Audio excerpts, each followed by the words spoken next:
So, మనమైతే first కన్యాకుమారికి వెళ్తాం ఇక్కడి నుండి. సో, ఇక్కడ మనకు బసెస్ ఉంటాయి. సో, కన్యాకుమారి తర్వాత మదురైకెళ్దాము. సో, అదే కనబడుతున్న బస్సు మేమెక్కేదిప్పుడు.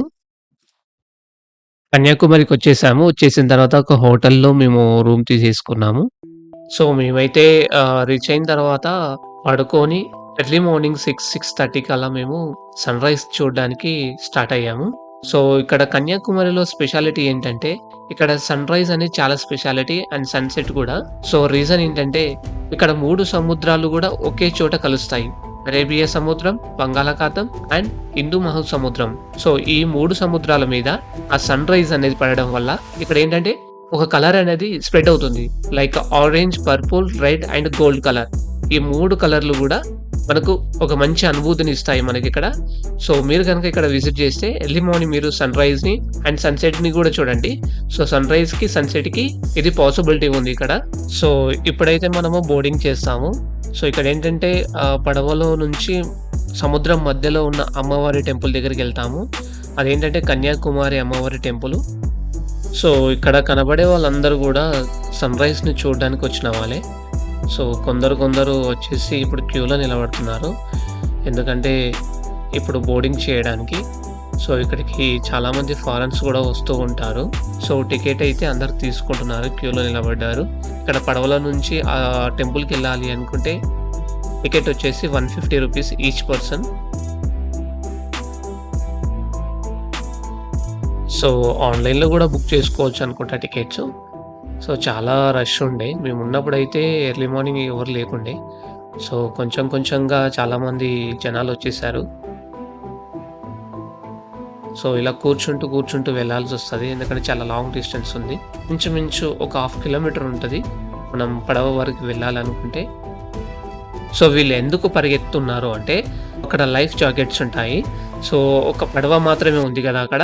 సో, ఆ పడవ ట్రిప్పు వాళ్ళని వదిలేసొచ్చాక అండ్ వాళ్ళంతా చూసి రిటర్న్ అయిన తర్వాత మళ్ళీ ఇంకొకటి రెడీగా ఉంటుంది. సో, మాకైతే దొరికాయి. మేము ఫైనల్‌గా రీచ్ అయిపోయాము. జస్ట్ దగ్గరనే ఉంటుంది. కాకపోతే అక్కడి నుంచి వెళ్ళడానికి పడవలో ఎళ్ళాలి. సో, ఆ టెంపులే. అక్కడికే ఎళ్ళాలేమో ఇప్పుడు మనము. ఇక్కడ చెప్పులు వదిలేసి వెళ్ళాలి. పైకి వేసుకపోకూడదు. సో, మేమైతే ఇక్కడనే ఇచ్చేసి వెళ్ళాము. మాకొక టోకెన్ ఇచ్చారు. ఫైనల్‌గా వచ్చేసాం పైకి. సో, ఎంత గాలి అంటే ఫుల్లు గాలి ఉంది. సో, ఏర్పడట్లేదు గానీ ఇక్కడ. సో, సముద్రం మధ్యలో ఇక్కడ కన్యాకుమారి అమ్మవారి టెంపుల్ ఇది. ఇది కన్యాకుమారి దేవి టెంపుల్. సో, లోపట అమ్మవారి పాదం ఉంటది. సో, దాని దర్శనం చేసుకొని మనం బయటకొద్దాము ఇప్పుడు.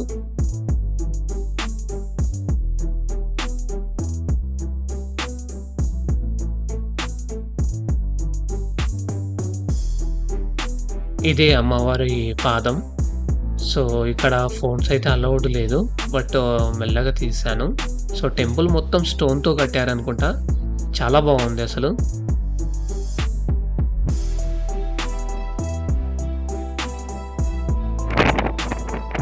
సో, ఇక్కడ మీరు వ్యూ చూసుకోవచ్చు. గాలి చూడండి ఎంత ప్రెషర్‌గా కొడుతుందో. సో, చాలా గాలి ఉంటుంది ఇక్కడ.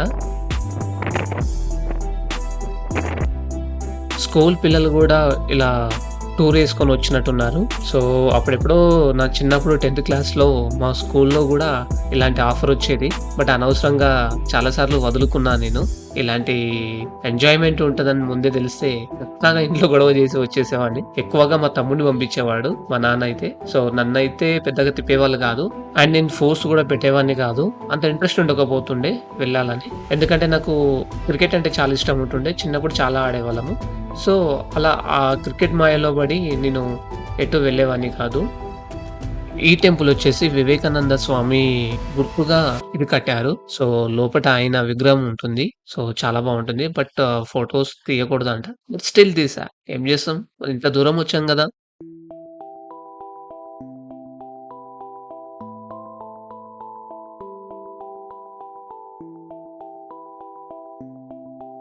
సో, అక్కడ కనబడుతున్న స్టాచ్యూ ఉంది గదా!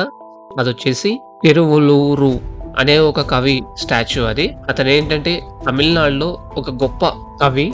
ఆ స్టాచ్యూ వచ్చేసి 133 అడుగుల్లో ఉంది.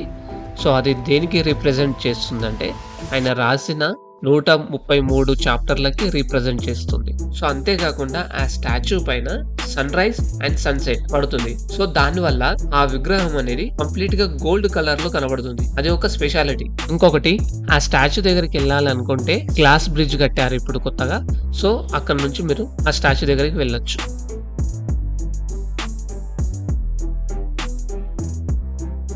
సో, మీకు ఇంతకుముందు చెప్పాను గదా!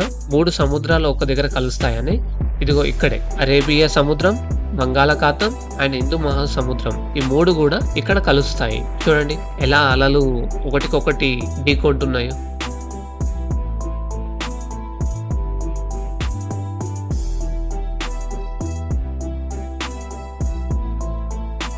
సో, ఇదండి కన్యాకుమారిది స్టోరీ ఇది. సో, ఇప్పుడు మనం మదురాయికెళ్ళిపోదాము. సో, రిటర్న్ స్టార్ట్ అయ్యాము మేమైతే. క్యూలో నిలబడ్డాము. సో, చూడ్డానికొచ్చే వాళ్ళొస్తారు గదా! సో, వాళ్ళు దిగాక మళ్ళీ మేమెక్కాలి. అందుకని క్యూలో నిలబడ్డాము.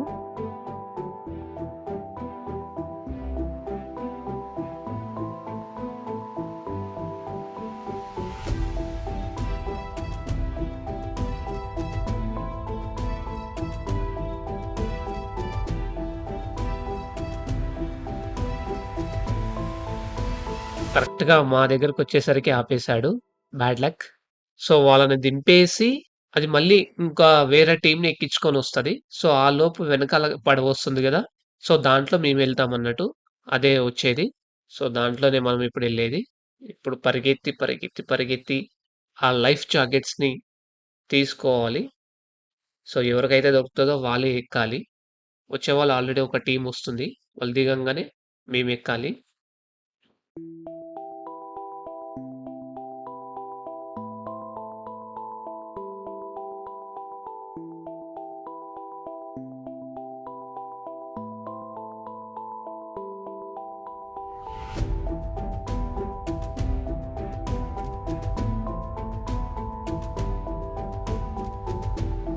ఇక్కడ దిగే వాళ్ళంతా గూడా అందులో ఏసేస్తున్నారు లైఫ్ జాకెట్స్‌ని. సో, అవే మేము తీసుకొని బోర్డెక్కాలి.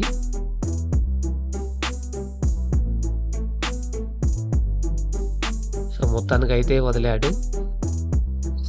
ఒకరి మీద ఒకరు పడుతున్నారు యాక్చువల్లీ. ఎవరికి దొరుకుతదో, ఎవరికి దొరకదో. దొరకని వాళ్ళు వెయిట్ చేయాలి మళ్ళీ. సో, అందుకని స్పీడ్‌గా ఎళ్లి మేమైతే తీసేసుకున్నాము. లక్కీగా మాకు దొరికాయి.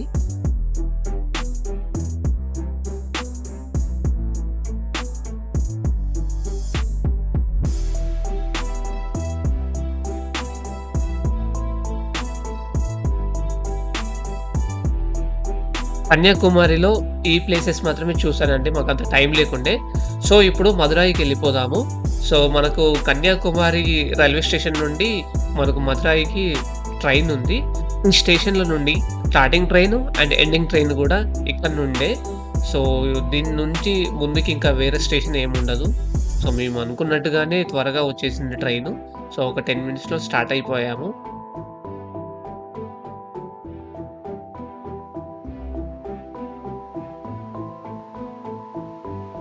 సో, అక్కడ చూడండి పెద్ద కొండ, ఆ కొండ కింద ఊరు. సో, ఇప్పుడు ఆ కొండ వెనకాల నుంచే వెళ్తాము. సో, ఇవి ఒకసారి చూడండి ఎంత పెద్ద పెద్దగున్నాయో ఈ ఫ్యాన్స్. సో, ఇవేం లేదండి గాలి నుండి పవర్‌ని సప్లై చేస్తాయి.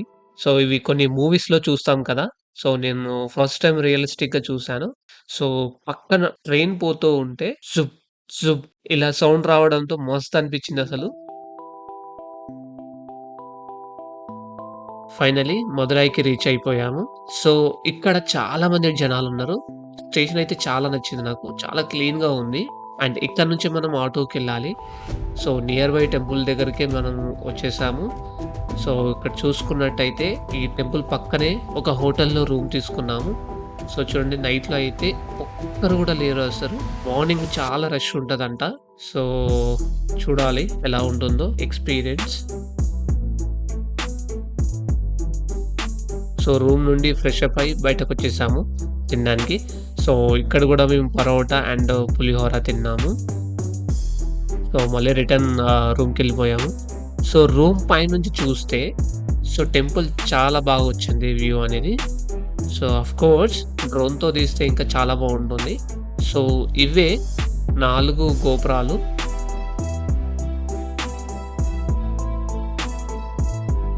మేమైతే మార్నింగ్ లేసేసి ఫస్ట్ టిఫిన్ చేశాము.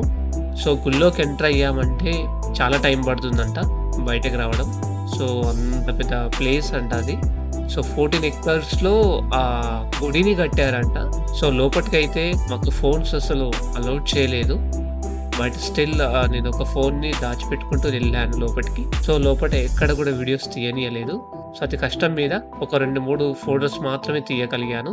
మేబీ ఫోటోస్ గానీ, వీడియోస్ తీయడానికి పర్మిషన్ ఏమైనా కావాలేమో. So, in case next time వెళ్తే పక్కాగా పర్మిషన్ తీసుకొని ఎంటైర్ గుడి డీటెయిల్స్ కంప్లీట్‌గా మీకు వీడియోలో చూపిస్తాను. సో, ప్రెజెంట్ అయితే ఇక్కడ వరకే నేను తీయగలిగాను.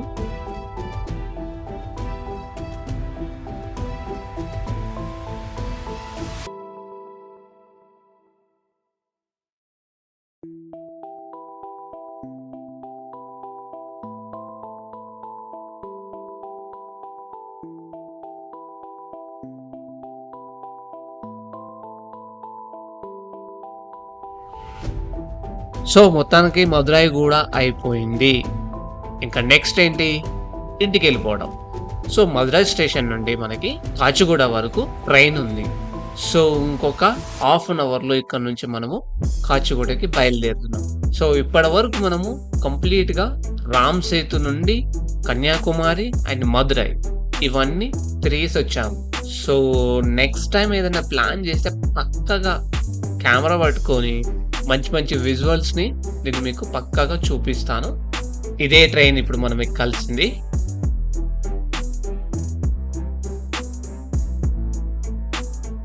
సో, ట్రైన్‌లో అయితే ఎవ్వరు లేరండి. సీట్స్ అన్ని ఖాళీగా ఉన్నాయి. దర్జాగా పడుకొని హ్యాపీగా వచ్చాము. ఏ టెన్షన్ లేకుండా. వెళ్ళేటప్పుడైతే కొంచెం టైం పట్టింది అనిపిచ్చింది. బట్ రిటర్న్ వచ్చేటప్పుడు మాత్రం తొందరగా వచ్చామనిపిచ్చింది. సో, ఫైనల్లీ కాచిగూడకొచ్చేసాము. సో, నేను ఇక్కడనే దిగిపోతున్నాను. హైదరాబాద్‌లో ఉంటాను కాబట్టి.